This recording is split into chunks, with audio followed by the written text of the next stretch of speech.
Say yes to new beginnings. Yes. Say yes to new standards of excellence. Yes. Say yes to engaging reportage with a difference. Yes. Introducing Yes International Magazine. The time to say yes to your dreams and aspirations is here.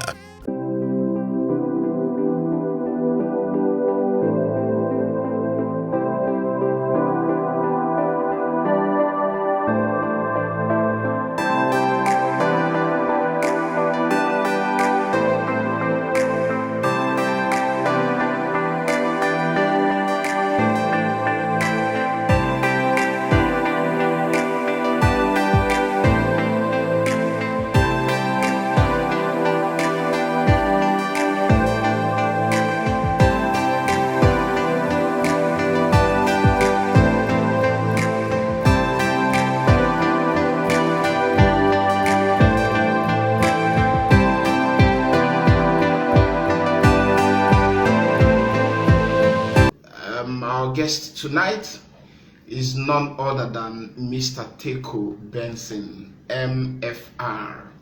Mr. Teco Benson is one of Nigeria's biggest filmmakers. He's a producer, he's a director, he's also a script writer. He's a multiple award-winning filmmaker. I think the greatest of the heaviest feather on his cap remains the member of the Federal Republic, the national honor bestowed on him by ex-President Goodluck Ebele Jonathan. Mr. Teco Benson, of course, has an English name, but he's a proud Igbo man. You know, he's from Ojoto in Anambra State. He's married to the love of his life, and that's talking about Azuh, Teco Benson. The union is blessed with wonderful boys. Of course, Mr. Teco Benson, trained as a scientist. Prior to filmmaking, he was a civil servant. You know, but along the line, he caught the showbiz bug, and since joining, he caught the showbiz bug, and ever since he has not been able to look back. And he is the director of dozens of hit movies. I mean, from The Prize to End of the Weekend to Accident to Mission to Nowhere to Senator, Eye for an Eye, Dirty Game, Felony, Day of Reckoning, Grass to Grace, Highway to the Grave, Accident, Wasted Years, Blood Diamond. I mean, if I begin to list out the titles of all his hit movies, it's going to take the whole of this night. Mr. Teco Benson, I'm so happy to have you join us for this Instagram Live interview tonight. Thanks so much. Thank you, my dear brother. Your brain is still working. I love that. I love that. Thank you very, very much. Thank you. Now, maybe I should. Teco and I have come a long way. He's actually one of my closest friends. I was his best man the day he got married. So we know each other very, very well. Teco is a good man. You know, Teco is a good man. Teco is a good man. I've never regretted having him as my friend turned brother. All right. So Teco, we are going to start now. I hope you're ready. Yeah, I am. All right. All right. Now, my first question is, what got you interested in Nollywood and filmmaking? You see, it's a flair and a passion I've always had, but like you and I know, there was no industry until '92. You know, in our own era, there was no industry, so all of us looked the other way. But in '92, something happened that changed the entertainment landscape of Nigeria, and that was the release of Living Bondage into the market. So he once again provided that opportunity for some of us who had that interest. So that was the moment I saw that this is a place for me to be. So in '94, I took a plunge, and since then, I've not looked back. Mm. Yes. I love that. I love that. What that means is that you have been into this line of business now for over 20 years. What would you say has kept you going? It's the passion and the love for the Mm. business. You know, Wow. I have serious love and passion, and I believe it's my own calling. Everybody has a calling, you know. So the moment I got here, something ignited in me, and I saw that I've really gotten to the place where I am created to be. So, Wow. and it's been wonderful. I've never stopped. I've never looked back. You know, the amazing thing is people like us who have that passion to change. We use this movie medium. We create these things. People look at it, and you see people appreciate it. You see the movies impact so much on people's lives. Some people who are at the verge of committing suicide watch these movies and they have a rethink. And Mm. reactions from these films that we do, people take it as a joke, but these movies have far-reaching effects. So these are the Mm. things that keep me. That's why I love to do movies with strong message. I don't just entertain. I like to put that message because that's the sense of why I'm here. Wow. Wow. I love that. Now, to have a taste of success in filmmaking, what must one do? You must work hard. You must work hard. The truth. You know, a lot of people looking at the industry from outside have different impressions about filmmaking in Nollywood, about entertainment industry. They see it as fun and they don't see the business part of it. Like one of the things I recorded here as why people fail is a lot of people look at the show. You know, we call it show business. So what it means is Yeah, that there's a show part of it and there's a business part. part of So it. once that you continue to see the show, you will fail. Mm. It is Wow. principally a business. In the beginning, when we came in, there was not much money. So a lot of people saw it Wow. as a hobby. But most of us had our jobs by the side and we practiced by the side. All right? Because the passion kept us going. But right now, Wow. it's a serious business that can keep you, maintain your family, and take you to any lovely one in the society. People should take it seriously. Mm. Wow. I love that. I love that. Now, what is the costliest mistake that any filmmaker can make? Placing money first. Okay. Placing money first. Film is an art Wow. Right. and it's a business. So you must have that passion to make a film and you must have that connection, both spiritual and physical. All right. A lot of people look at money and in their bid to make that money quick, they go into quick fix. All Mm. right. You see a lot of actors, they get their script, they go and do research. If there's a court thing, if he's going to play a lawyer, he goes to the court and watches the lawyers, the way they handle cases in the court. If he has where he's going to have issue with the police, he goes there to watch all these things because he's trying to, gather enough materials for interpretation. Because an actor must have to interpret how he is given and do it in such a way that people can swear that he's actually what he's playing. If you don't want to get into research, you just get the script anyhow, collect the money and just do it, collect the money and move. Yeah, you can get the money immediately. But at the end of the day, you're going to fail. That's the truth. You Mm. fail. Yeah, Wow. because that's people, I'm looking for the word to use. You see, if you see somebody who is a professional, you will know. If you see Mm. all those guys who just rush in to make money, many, like I've had experience. I'm like to 26 years in the industry. Some people that we started with, they fell by the way because they came to grab the money. So when they didn't see the money, they have to leave. Some of them Mm. even live by themselves because of the bad jobs they did consistently. Naturally, nature dropped them, and they lost relevance and lost their balance, and they left the industry. So that's Wow. the work you ready to do. You must be passionate about what you're doing. You must be very professional. You must take the job seriously. You must respect your employers. A lot of people got get on set. You hire them to come and work for you. You give them call time, 7 o'clock, 8 o'clock. Come there until 1. All right. And when they come by 1, when it's like 9 o'clock, they keep giving you pressure. They want to leave the set.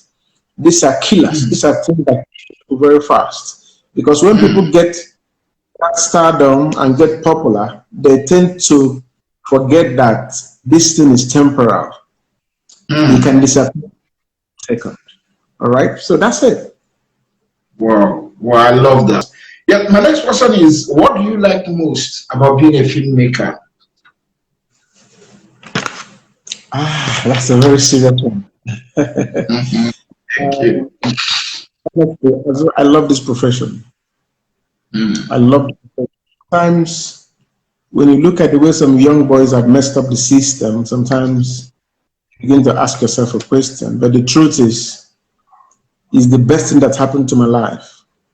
See, when I was, I know you introduced me to civil service. When I was into civil service, I didn't have section. But this is a job that I have maximum satisfaction. When I'm on set, I enjoy everything I do. When I'm in the studio, I enjoy the work. All around is something I enjoy, something that I have that passion. When I'm doing it, I can stay 2 days without eating as long as I'm working and I'm getting what I want. I see a good show, I'm directing a good movie, I'm in the studio trying to create a wonderful movie. Man, it gives me happiness. It gives me fulfillment. Wow. Wow, yeah. You just told us about the things you like about being a filmmaker. How about the things you don't like about being a filmmaker? Number one, you see, when you are in this business, automatically by virtue of the profession, it comes with fame, right? And that fame comes with a lot of disadvantage. People always see the other side of it. You know, I was an actor. Oh, you have always known my history from the beginning. I know your trajectory. One of the reasons why I ran away from acting, okay, that fame put a lot of people in trouble because there are societal expectations for anybody who is famous. So the biggest mistake people make is trying to live up to people's expectation. You know, you end up living life. You end up doing lots of things that ordinarily as a human being you will not do. At the end of the day, you have your family affected, you have your business affected, you have everything about you affected.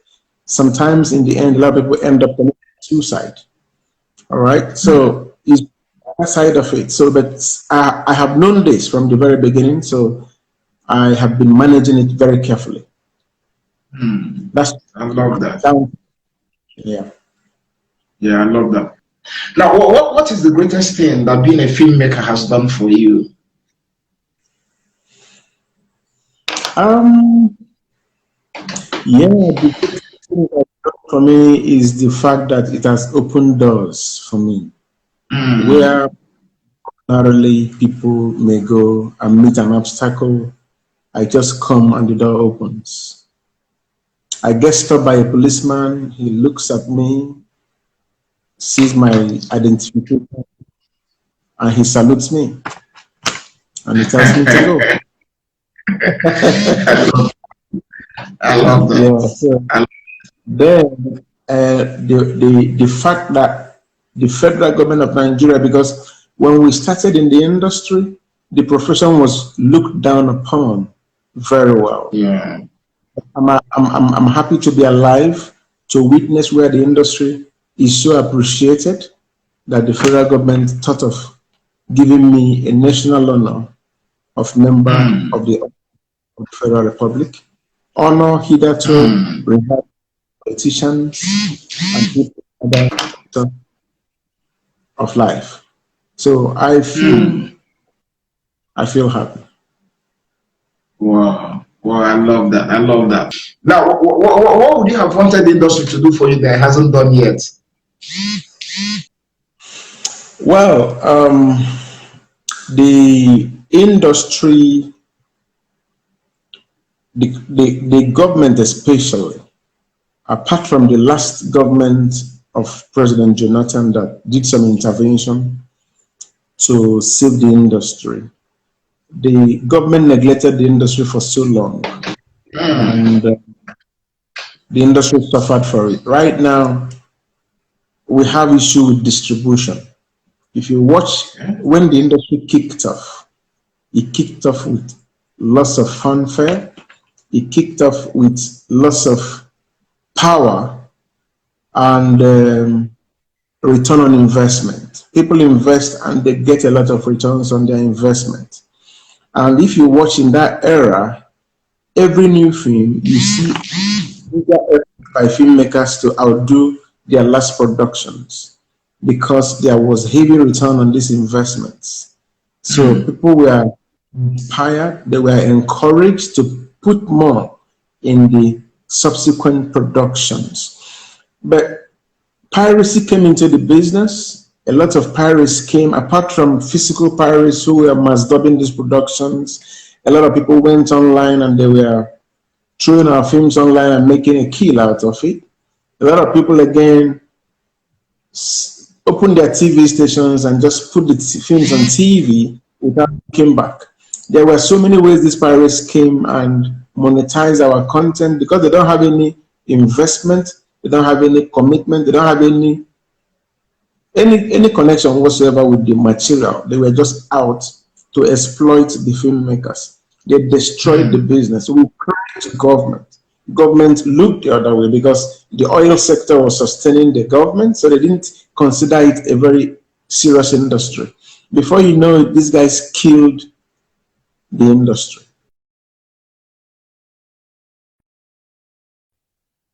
Well, I think your line is leading to with online distribution, with more happening, but they really acted negatively on the industry. But I'm happy with the new wave happening now, and the people are using other means to survive the pirates because the pirates really dealt a big blow. A lot of people, a lot of filmmakers have great movies, great ideas, but they are restrained because of the fear of loss of investment because distribution is not very wonderful right now. Now there are few hands that can distribute these movies, only few hands, just few hands. So a lot of people finish their movies and they keep it in their drawer, nowhere to distribute it. It's not very good at all for the average film. That's right. Yeah, that's just my problem with the industry because if distribution is right, distribution drives the industry. If it is right, you will see more activity. You do a good movie, you make your money, you are rewarded, you go and do another one, and on and on and on. Wow, I love that. I love that. Now, Mr. Teco Benson, talking about good movies, what are the qualities of a good movie or a good film? A good movie from the perspective of the audience, because the audience are actually the judge. You know, there's one scripture I love so much. The Bible says that even a madman is wise in his own eyes. You understand? Yeah, I do. A wise man in his own eyes. So every writer, every creator, every filmmaker will be pleased with his content. But you know, the taste of the pudding lies in the eating. So it's when you release to the public and people watch it, that's when you can get a report. All right. So having studied audience response and audience reaction for many years, I've been able to find out. Yes, you were trying to explain something about what are the elements of a good film.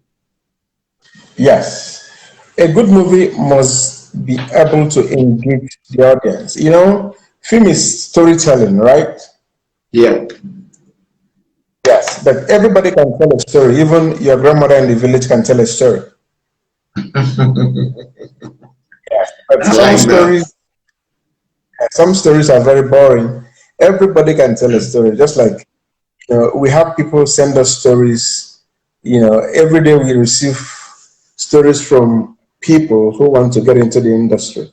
So people can tell stories, but being able to tell a story as a professional is, you know, by the time you studied storytelling technique. You'll be able to tell a story that can arrest the audience. How you do a good movie, do from beginning to the end, your food is right there waiting. Are you there? I can hear you. All right. Go ahead, I can hear you. Your food is there waiting for you. You start watching the movie, and your intention is just to watch it for like 5 minutes and eat your food. But before you know it, you are gripped to that movie. You keep watching it until 2 hours. By the time you remember your food, the film has already ended. That's the only time you can remember your food. When you have that kind of, you have encountered a very good movie. So, what are those things in that movie that can make you on the screen? Number one is suspense. All right. Yes, the greatest tool if you want to tell a good movie, because number one, like I said, you must have a good story. All right?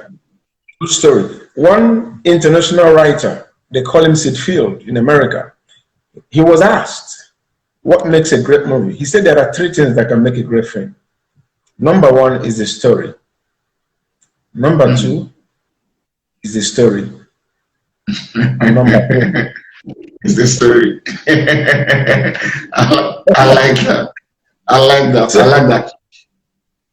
So you must be able to tell a good story, weave that story, have your twist, have your turns, have those, like somebody can tell a story from the back. I can choose to tell a story from the back. When I tell you a story, you'll be anxious to know what happens in the beginning. But when I tell you a story from the beginning and I tell it in a linear format, some people call it straight jacket story, you might not have that interest. I tell you a story how I leave my place and get to Joe Leba. From there, I enter a bus to Ikeja. From Ikeja, it doesn't make sense. But that's a way I'm going to weave that story, that same story of Joe Leba and Ikeja. You want to see that story. Wow. Well, I love that. I love that. Now, Teco B, what do you normally consider before accepting to direct a film?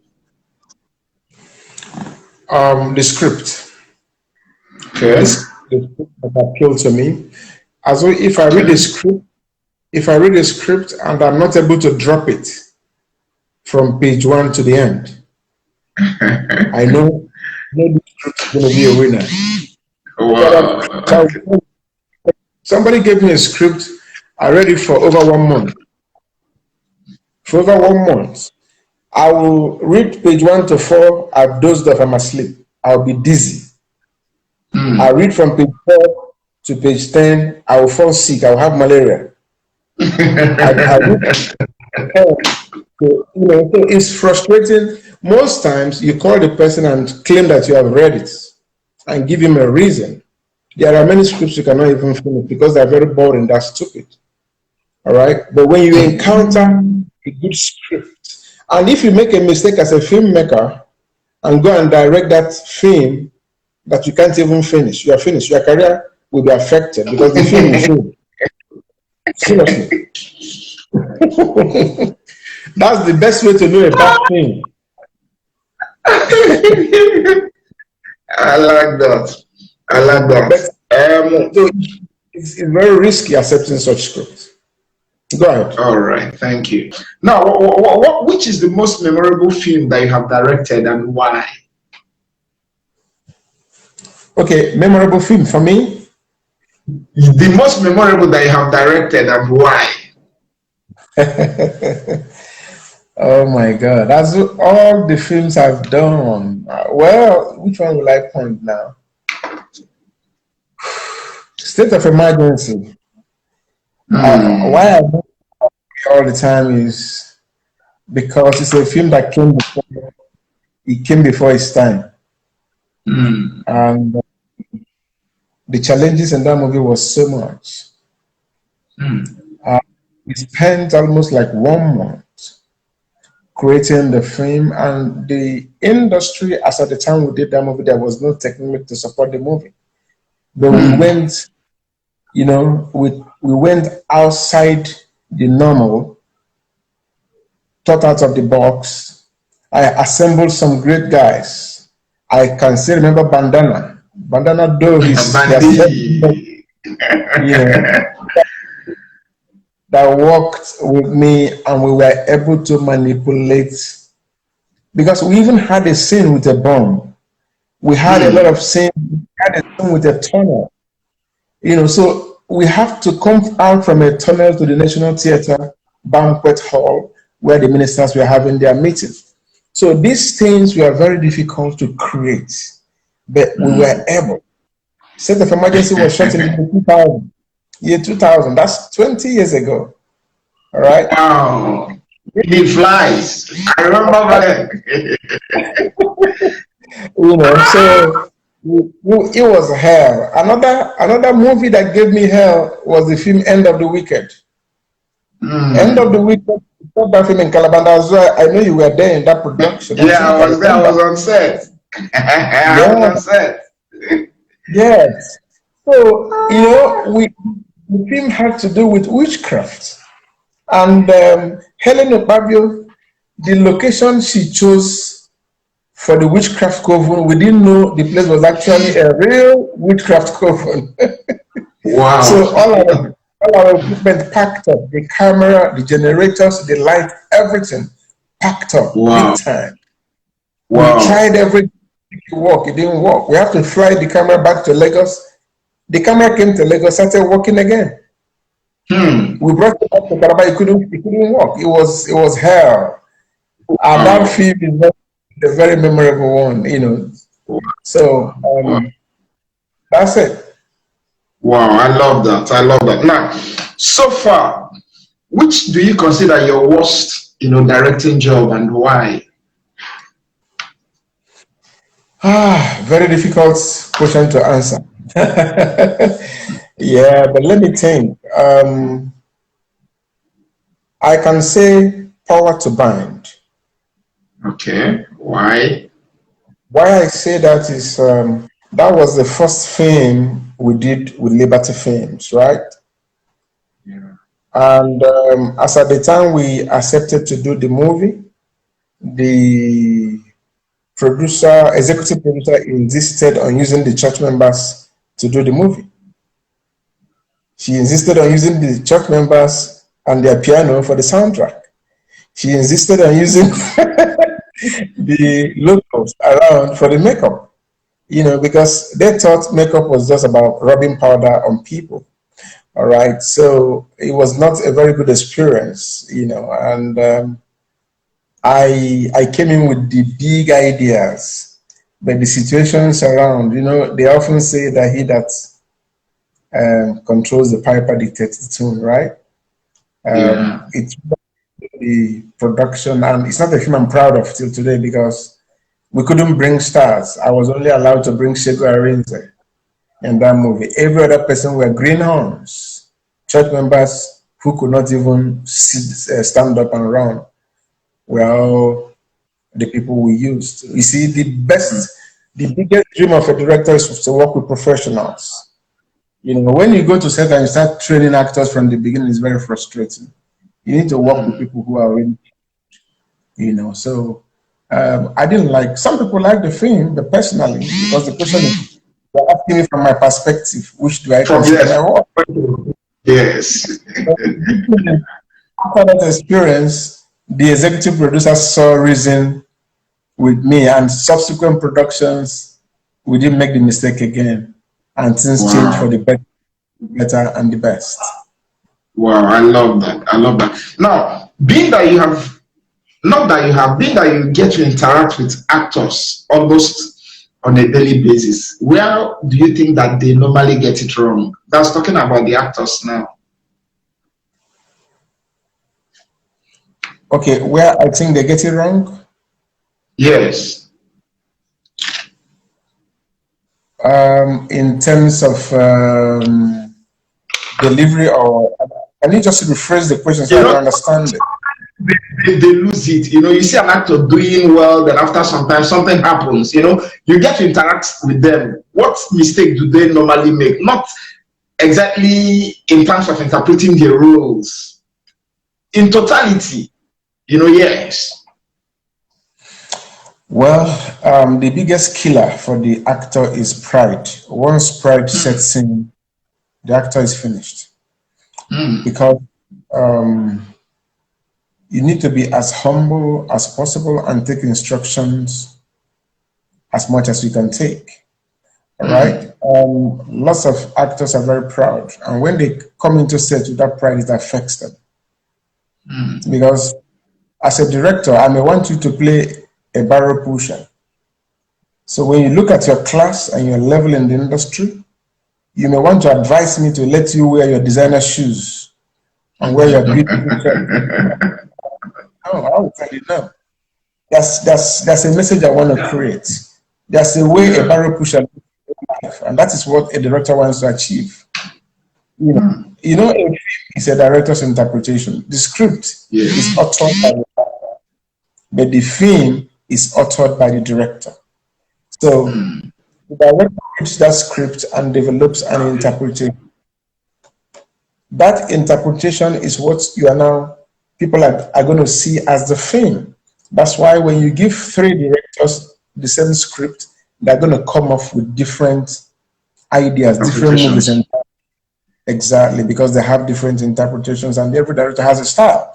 Now, again, some actors, beyond interpretation, there are other things that put them in trouble on set. I'm trying to articulate them but this question came so sudden. If I had known, because we're talking to people to us, I want them to get the right answers. So just move on to the next question. Maybe come back to this. All right.